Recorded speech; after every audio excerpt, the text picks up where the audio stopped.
अथ प्रज्ञापारमिता नाम नवमः परिच्छेदः। इमं परिकरं सर्वं प्रज्ञार्थं हि मुनिर्जगौ, तस्मादुत्पादयेत् प्रज्ञां दुःखनिवृत्तिकाङ्क्षया। संवृत्तिः परमार्थश्च सत्यद्वयमिदं मतम्, बुद्धेरगोचरस्तत्त्वं बुद्धिः संवृत्तिरुच्यते। तत्र लोको द्विधा दृष्टो योगी प्राकृतकस्तथा, तत्र प्राकृतको लोको योगी लोकेन बाध्यते। बाध्यन्ते धीविशेषेण योगिनोऽप्युत्तरोत्तरैः, दृष्टान्तेनोभयेष्टेन कार्यार्थमविचारतः। लोकेन भावा दृश्यन्ते कल्प्यन्ते चापि तत्त्वतः, न तु मायावदित्यत्र विवादो योगिलोकयोः।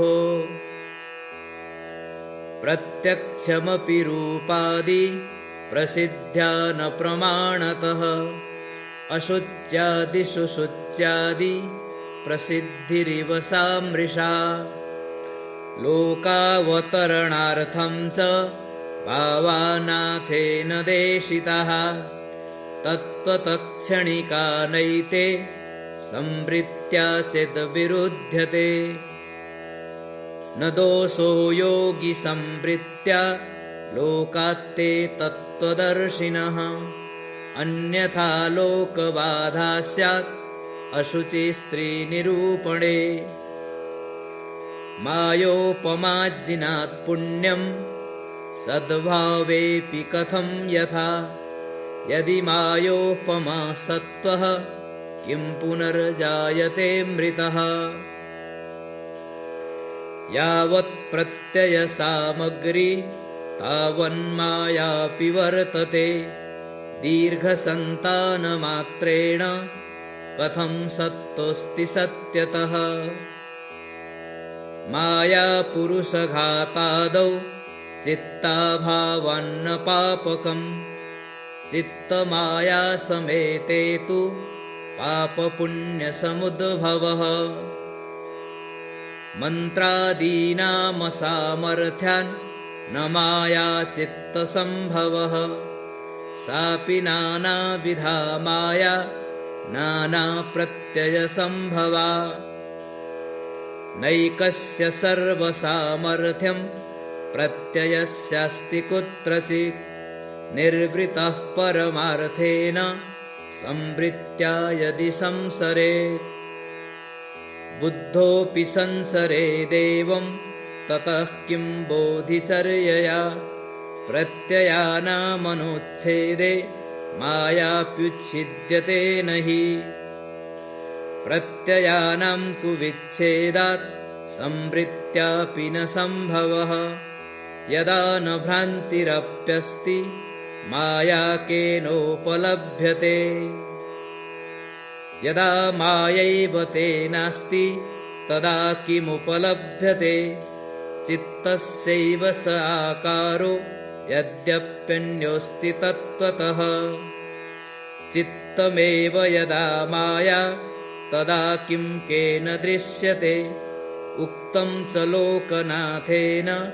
चित्तं चित्तं न पश्यति। न छिनत्ति यथात्मानम् असिधारा तथा मनः, आत्मभावं यदा दीपः सम्प्रकाशयतीति चेत्। नैव प्रकाश्यते दीपो यस्मान्न तमसावृतः, न हि स्फटिकवन्नीलं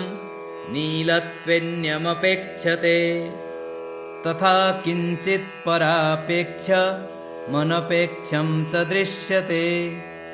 अनीलत्वेन तन्नीलं नीलहेतुर्यथेक्षते। नीलमेव हि को नीलं कुर्यादात्मानमात्मना।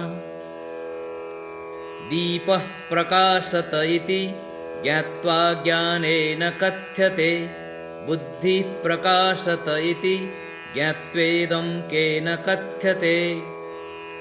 प्रकाशा वा प्रकाशा वा यदा दृष्टा न केनचित् वन्द्या दुहित्रिलीलेव कथ्यमानापि सा मुधा यदि नास्ति स्वसंवित्तिर्विज्ञानं स्मर्यते कथम् अन्यानुभूते सम्बन्धात् स्मृतिराकुविषं यथा प्रत्ययन्तरयुक्तस्य दर्शनात् स्वं प्रकाशते सिद्धाञ्जनविधिर्दृष्टो घटो नैवाञ्जनं भवेत् यथा दृष्टं श्रुतं ज्ञातं नैवेह प्रतिषिध्यते सत्यतः कल्पना त्वत्र दुःखहेतुर्निवार्यते चित्तादन्यानमायाचिन्नाप्यनन्येति कल्प्यते वस्तु चेत्सा कथं नान्या नन्या चेन्नास्ति वस्तुतः असत्यपि यथा माया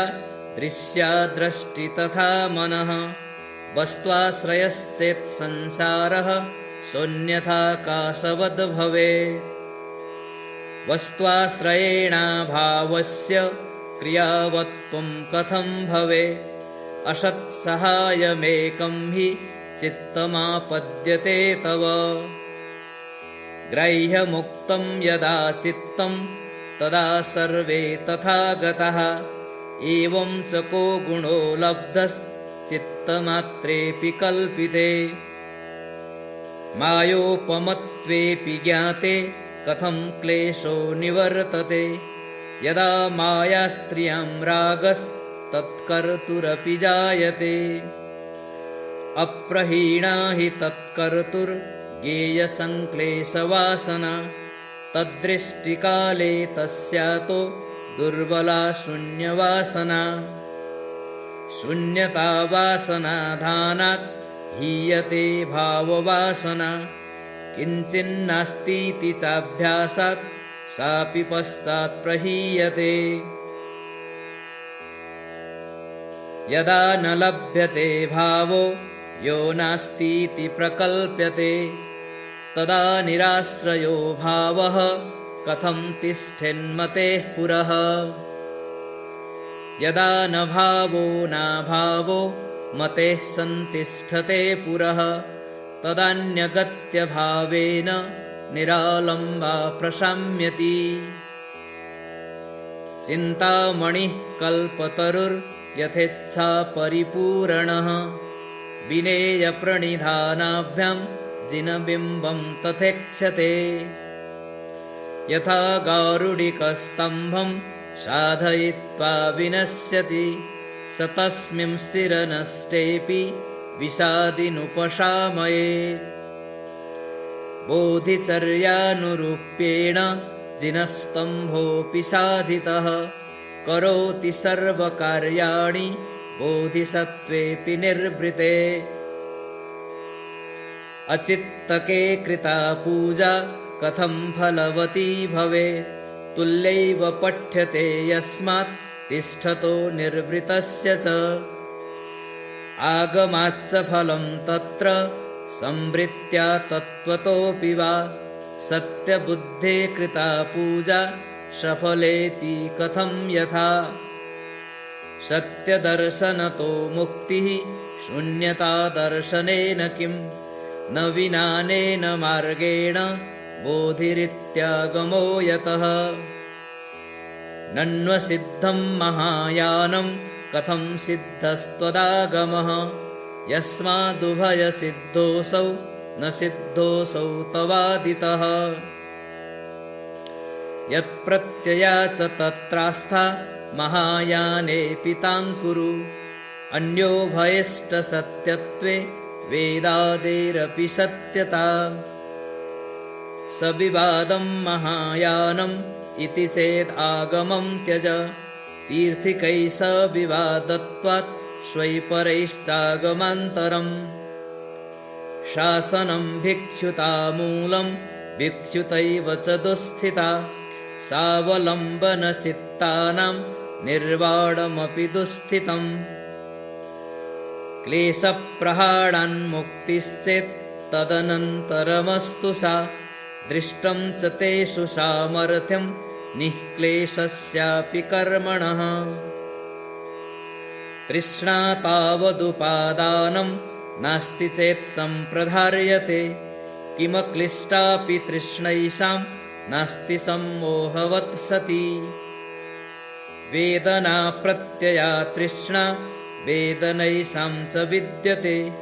सालम्बनेन चित्तेन स्थातव्यं यत्र तत्र वा विना शून्यतया चित्तं बद्धमुत्पद्यते पुनः यथा सङ्गिसमापत्तौ भावयेत्तेन शून्यताम् यत्सूत्रेऽवतरेद्वाक्यं तच्चेद्बुद्धोक्तमिष्यते महायानं भवत्सूत्रै प्रायस्तुल्यं न किं मतम् एकेनागम्यमानेन सकलं यदि दोषवत् एकेन सूत्रतुल्येन किं न सर्वं जिनोदितम् महाकाश्यपमुख्यैश्च यद्वाक्यं नावगाह्यते तत्त्वयानवबुद्धत्वात् अग्राह्यं कः करिष्यति शक्तित्रासात्त्वनिर्मुक्त्या संसारे सिद्ध्यति स्थितिः मोहेन दुःखिनामर्थे शून्यताया इदं फलम् तदेवं शून्यतापक्षे दूषणं नोपपद्यते तस्मान्निर्विचिकित्सेन भावनीयैव शून्यता क्लेशज्ञेयावृत्तितमः प्रतिपक्षो हि शून्यता शीघ्रं सर्वज्ञता कामो न भावयति तां कथम् यद्दुःखजननं वस्तु त्रासस्तस्मात् प्रजायतां शून्यता दुःखशमनी ततः किं जायते भयम् यतस्ततो वास्तु भयं यद्यहं नाम किञ्चन अहमेव न किञ्चिच्चेत् भयं कस्य भविष्यति दन्तकेशनखानाहं नास्ति नाप्यस्मि शोणितं न सिंहाणं न च श्लेष्मा न पूयं लसिकापि वा नाहं वसा न च स्वेदो न मेदोन्त्राणि नाप्यहं न चाह मन्त्रनिर्गुण्डी गूथमूत्रमहं न च नाहं मांसं न च स्नायुर्नोऽस्मा वायुरहं न च छिद्राण्यहं नापि षड्विज्ञानानि सर्वथा शब्दज्ञानं यदि तदा शब्दो गृह्येत सर्वदा ज्ञेयं विना तु किं वेत्ति येन ज्ञानं निरुच्यते अजानानं यदि ज्ञानं काष्ठं ज्ञानं प्रसज्यते तेन सन्निहितज्ञेयं ज्ञानं नास्तीति निश्चयः तदेव रूपं जानाति तदा किं न शृणोत्यपि शब्दस्यासन्निधानाच्चेत् ततस्तज्ज्ञानमप्यसत् शब्दग्रहणरूपं यत् तद्रूपग्रहणं कथम् एकः पिता च पुत्रश्च कल्प्यते न तु तत्त्वतः सत्त्वं रजस्तमो वापि न पुत्रो न पिता यतः शब्दग्रहणयुक्तस्तु स्वभावस्तस्य नेक्ष्यते तदेवान्येन रूपेण नटवत्सोऽप्यशाश्वतः स एवान्यस्वभावश्चेत् अपूर्वेयं तदेकता अन्यद्रूपमसत्यं चेन् निजं तद्रूपमुच्यतां ज्ञानता चेत्ततः सर्व पुंसामैक्यं प्रसज्यते चेतना चेतने चैक्यं तयोरेनास्तिता समा विशेषश्च यदा मिथ्या कसादृश्याश्रयस्तदा अचेतनश्च नैवाह मचैतन्यात्पटादिवत् अथ ज्ञश्चेतनायोगात् अज्ञो नष्टः प्रसज्यते अथा विकृत एवात्मा चैतन्येनास्य किं कृतम् अज्ञस्य निष्क्रियस्यैव माकाशस्यात्मता मता न कर्मफलसम्बन्धो युक्तश्चेदात्मना विना कर्म कृत्वा विनष्टे हि फलं कस्य भविष्यति द्वयोरप्यावयोः सिद्धे भिन्नाधारे क्रियाफले निर्व्यापारश्च तत्रात्मे त्यत्र वादो वृथा ननु हेतुमान्फलयोगीति दृश्यते नैष सम्भवः सन्तानस्यैक्यमाश्रित्य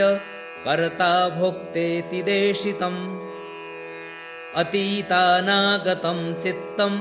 नाहं तद्धि न विद्यते अथोत्पन्नमहं चित्तं नष्टेऽस्मिन्नास्त्यहं पुनः यथैव कदलीस्तम्भो न कश्चिद् भागशः कृतः तथाहमप्यसद्भूतो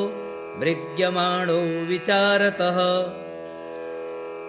यदि सत्त्वो न विद्येत कस्योपरि कृपेति चेत् कार्यार्थमभ्युपेतेन यो मोहेन प्रकल्पितः कार्यं कस्य न चेत् सत्त्वः सत्यमीहातु मोहतः दुःखव्युपशमार्थं तु कार्यमोहो न वार्यते दुःखहेतुरहङ्कार आत्ममोहात्तु वर्धते ततोऽपि न निवर्त्यश्चेत् वरं नैरात्म्यभावना कायो न पादौ न जङ्घा नोरुकायः कटिर्न च नोदरं नाप्ययं पृष्ठं नोरो बाहु न चापि सः न हस्तौ नाप्ययं पार्श्वौ न कक्षौ नांसलक्षणः न ग्रीवा न शिरः कायः कायोत्रः कतरः पुनः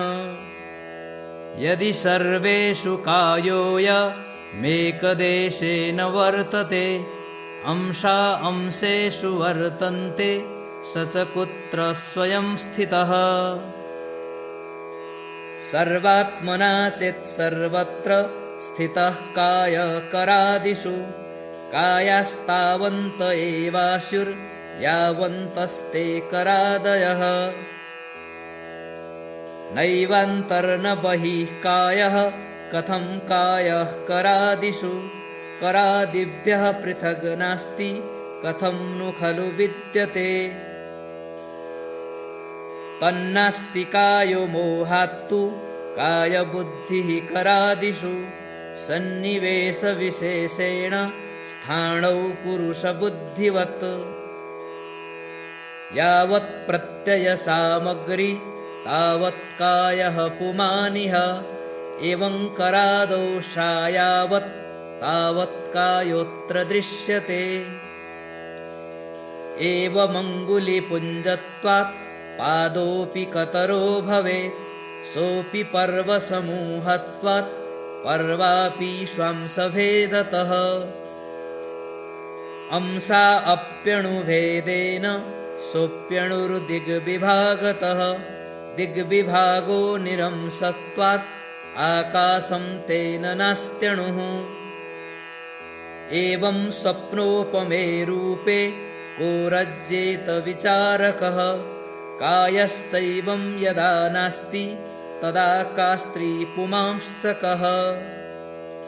यद्यस्ति दुःखं तत्त्वेन प्रहृष्टान् किं न बाधते शोकाद्यर्ताय मृष्टादि सुखं चेत् किं न रोचते बलीयसा विभूतत्वात् यदि तन्नानुभूयते वेदनात्वं कथं तस्य यस्य नानुभवात्मता अस्ति सूक्ष्मतया दुःखं स्थौल्यं तस्य हृतं ननु तुष्टिमात्रा परा चेत् स्यात् तस्मात् साप्यस्य सूक्ष्मता विरुद्धप्रत्ययोत्पत्तौ दुःखस्यानुदयो यदि कल्पनाभिनिवेशो हि वेदनित्यागतं ननु अत एव विचारोऽयं प्रतिपक्षस्य भाव्यते विकल्पक्षेत्रसम्भूत ध्यानाहारा हि योगिनः सान्तराविन्द्रियार्थौ चेत् संसर्ग कुत एतयोः निरन्तरत्वेऽप्येकत्वं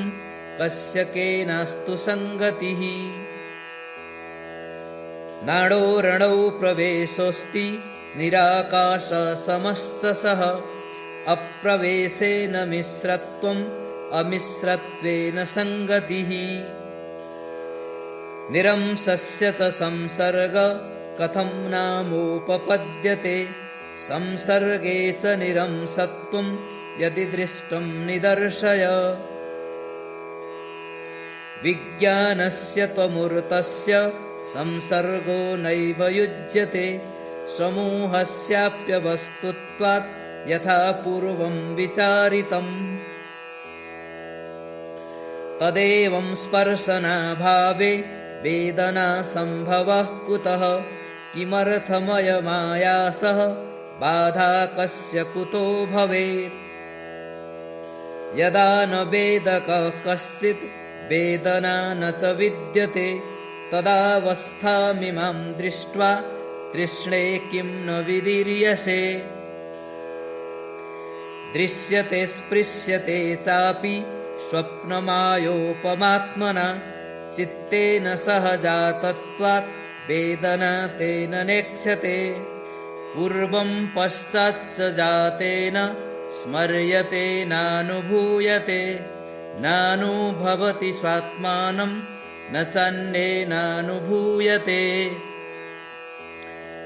न चास्ति वेदकः कश्चित् वेदनातो न तत्त्वतः निरात्मके कलापेऽस्मिन् क एव बाध्यते न या नेन्द्रियेषु न रूपादौ नान्तराले मनस्थितं नाभ्यन्तर्न बहिश्चित्तम् अन्यत्रापि न लभ्यते यन्न कायेन चान्यत्र न मिश्रं न पृथक् क्वचित् तन्न किञ्चिदतः सत्त्वा प्रकृत्या परिनिर्वृतः ज्ञेयात् पूर्वं यदि ज्ञानं किमालम्ब्यस्य सम्भवः ज्ञेयेन सह चेत् ज्ञानं किमालम्ब्यस्य सम्भवः अथ ज्ञेयात् भवेत् पश्चात् तदा ज्ञानं कुतो भवेत् एवं च सर्वधर्माणामुत्पत्तिर्नावशीयते यद्येवं संवृत्तिर्नास्ति ततः सत्यद्वयं कुतः अथ साप्यन्यसंवृत्त्या स्यात् सत्त्वो निर्वृतः कुतः परचित्तविकल्पोऽसौ स्वसंवृत्त्या तु नास्ति सः सपश्चान्नियतसोऽस्ति न चेन्नास्त्येव संवृत्तिः कल्पनाकल्पितं चेति द्वयमन्योन्यनिःसृतं यथा प्रसिद्धमाश्रित्य विचारः सर्व उच्यते विचारितेन तु यदा विचारेण विचार्यते तदा नवस्था तस्यापि विचारस्य विचारणा विचारिते विचार्ये तु विचारस्यास्ति नाश्रयः निराश्रयत्वान्नोदेति तत्स निर्वाणमुच्यते यस्य त्वेतद्वयं सत्यं स एवात्यन्तदुःस्थितः यदि ज्ञानवशादर्थो ज्ञानास्तित्वे तु का गतिः अथ ज्ञेयवशाज्ञानं ज्ञेयास्तित्वे तु का गतिः अथान्योन्यवशात् सत्त्व मभावस्याद्वयोरपि पिता चेन्न विना पुत्रात् कुतः पुत्रस्य सम्भवः पुत्राभावे पिता नास्ति तथा सत्त्वं तयोर्द्वयोः अंकुरो जायते बीजात् बीजं तेनैव सूच्यते ज्ञेयाज्ञानेन जातेन तत्सत्ता किं न गम्यते अंकुरादन्यतो ज्ञानात् बीजमस्तीति गम्यते ज्ञानास्तित्वं कुतो ज्ञातं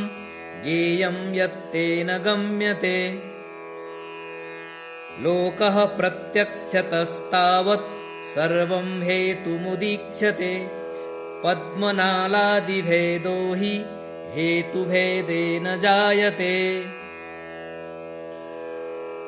किं कृतो हेतुभेदस्येत् पूर्वहेतुप्रभेदतः कस्माच्चित् फलदो हेतु पूर्वहेतुप्रभावतः ईश्वरो जगतो हेतुः वद कस्तावदीश्वरः भूतानि चेद्भवत्येवं नाममात्रेऽपि किं श्रमः अपि त्वनेके नित्याश्च निश्चेष्टा न च देवताः लङ्घ्यश्चाशुचयश्चैव क्ष्मादयो न स ईश्वरः नाकाशमीशोश्चेष्टत्वात् नात्मा पूर्वनिषेधतः अचिन्त्यस्य च कर्तृत्वमप्यचिन्त्यं किमुच्यते तेन किं स्रष्टुमिष्टं च आत्मा चेन्नन्वसौ ध्रुवः स्मादिस्वभाव ईशश्च ज्ञानं ज्ञेयादनादि च कर्मण सुखदुःखे च वदः किं तेन निर्मितं हेतोरादिर्न चेदस्ति फलस्यादिः कुतो भवेत् कस्मात् सदा न कुरुते न हि शून्यमपेक्षते तेनाकृतोऽन्यो नास्त्येव तेनासौ किमपेक्षताम् अपेक्षते चेत् सामग्रीं हेतुर्न पुनरीश्वरः न कर्तुमीश सामग्र्यां न कर्तुं तदभावतः करोत्यनिच्छन्नीशश्चेत् परायत्तः प्रसज्यते इच्छन्नपिच्छायत्तस्यात् कुर्वतः कुत ईशता एपि नित्यानणूनाहुस्तेऽपि पूर्वं निवारिताः संख्याप्रधानमिच्छन्ति नित्यं लोकस्य कारणं सत्त्वं रजस्तमश्चेति गुणा अविषमस्थितः प्रधानमिति कथ्यन्ते विषमैर्जगदुच्यते एकस्य त्रिस्वभावत्वमयुक्तं तेन नास्ति तत् एवं गुणा न विद्यन्ते प्रत्येकं तेऽपि हि त्रिधा गुणाभावे च शब्दादे रस्तित्वमतिदूरतः अचेतने च वस्त्रादौ सुखादेरप्यसम्भवः तद्धेतुरूपाभावाश्चिन्ननुभावा विचारितः सुखाद्येव च ते हेतुः न च तस्मात् पटादयः पटादेस्तु सुखादि स्यात् तदभावात् सुखाद्यसत् सुखादीनां च नित्यत्वं कदाचिन्नोपलभ्यते सत्यामेव सुखव्यक्तौ संवित्ति किं न गृह्यते तदेव सूक्ष्मतां याति स्थूलं सूक्ष्मं च तत्कथम् स्थौल्यं त्यक्त्वा भवेत् सूक्ष्मम् अनित्ये स्थौल्यसूक्ष्मते सर्वस्य वस्तुनस्तद्वत् किं नानित्यत्वमिष्यते न स्थौल्यं चेत् सुखादन्यत् सुखस्यानित्यता स्फुटं नासदुत्पद्यते किञ्चित् असत्त्वादिति चेन्मतम् व्यक्तस्या सत उत्पत्ति रकामस्यापि ते स्थिता अन्नादो मेध्यभक्षस्य फलं हेतु यदि स्थितम् पटर्घेणैव कर्पास बीजं कृत्वा निवस्यताम् मोहाच्चन्यक्ष्यते लोकः तत्त्वज्ञस्यापि सा स्थितिः लोकस्यापि च तज्ज्ञानम् अस्ति कस्मान्न पश्यति लोकाप्रमाणतायां चेत् व्यक्तदर्शनमप्यसत् प्रमाणमप्रमाणं चेन् ननु तत्प्रमितं मृषा तत्त्वतः शून्यता तस्मात् भावानां नोपपद्यते कल्पितं भावमस्पृष्ट्वा तदभावो न गृह्यते तस्माद्भावो मृषा यो हि तस्याभावः स्फुटं मृषा तस्मात् स्वप्नेषु ते नष्टे स नास्तीति विकल्पना तद्भावकल्पनोत्पादं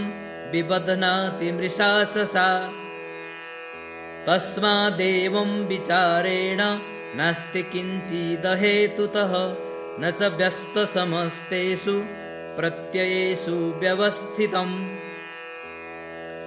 अन्यतो नापि चायातं न तिष्ठति न गच्छति मायातः को विशेषस्य यन्मूढैः सत्यतः कृतम् मायया निर्मितं यच्च हेतुभिर्यच्च निर्मितम् आयाति तत्कुतः कुत्र याति चेति निरूप्यताम् यदन्यसन्निधानेन दृष्टं न तदभावतः प्रतिबिम्बसमे तस्मिन् कृत्रिमे सत्यता कथम् विद्यमानस्य भावस्य हेतुना किं प्रयोजनम् अथाप्यविद्यमानोऽसौ हेतुना किं प्रयोजनम् नाभावस्य विकारोऽस्ति हेतुकोटिशतैरपि तदवस्थः कथं भावः को वान्यो भावतां गतः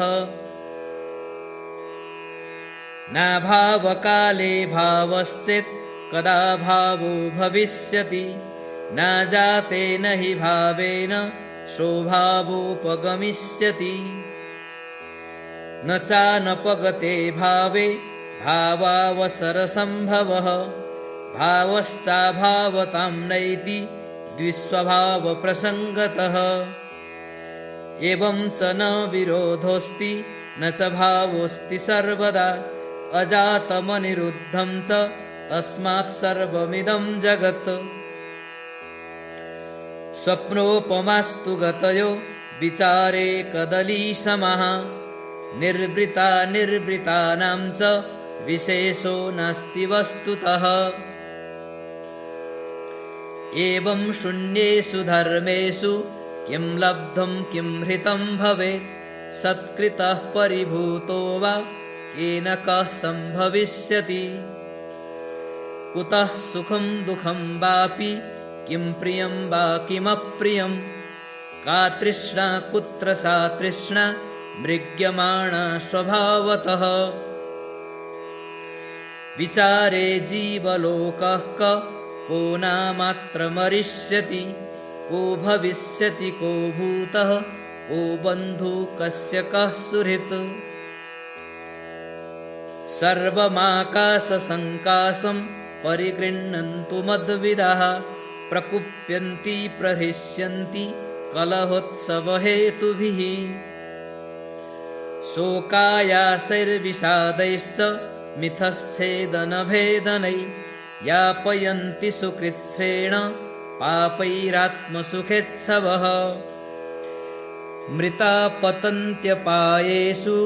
दीर्घतीव्रव्यथेषु च आगत्यागत्य सुगतिं भूत्वा भूत्वा सुखोचितः भवे बहुप्रपातश्च तत्र चासत्त्वमीदृशं तत्रान्योन्यविरोधश्च न भवेत् तत्त्वमीदृशम् तत्र चानुपमास्तीव्रा अनन्तदुःखसागरः तत्रैव मल्पबलता तत्राप्यल्पत्वमायुषः तत्रापि जीवितारोग्य व्यापारैक्षुत्क्लमश्रमैः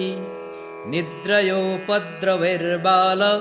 संसर्गैर्निष्फलैस्तथा वृथैवायुर्वहत्यासु विवेकस्तु सुदुर्लभः तत्राप्यभ्यस्तविक्षेप निवारणगतिः कुतः तत्रापि मारो यतते महापायप्रपातने तत्रासन्मार्गबाहुल्यात् विचिकित्सा च दुर्जया पुनश्च क्षणदौर्लभ्यं बुद्धोत्पादोऽति दुर्लभः क्लेशौघो दुर्निवारश्चेत्यहो दुःखपरम्परा अहो बतातिशोच्यत्वम् येषां दुःखौघवर्तिनाम् ये नेक्ष्यन्ते स्वदौस्थित्यम् एवमप्यतिदुःस्थिताः स्नात्वा यथा कश्चिद् विषेदवह्निं मुहुर्मुहुः स्वसौस्थित्यं च मन्यन्त एवमप्यतिदुःस्थिताः अजरामरलीलानाम् एवं विहरतां सताम् आयास्यन्त्यापदो घोरा कृत्वा मरणमग्रतः एवं दुःखाग्नितप्तानां शान्तिं कुर्यामहं कदा पुण्यमेघसमुद्भूतैः सुखोपकरणैश्वकैः कदोपलम्बदृष्टिभ्यो देशयिष्यामि शून्यतां संवृत्त्यानुपलम्भेन पुण्यसंभारमादरात् संवृत्त्यानुपलम्भेन पुण्यसंभारमादरात् संवृत्त्यानुपलम्भेन पुण्यसंभारमादरात्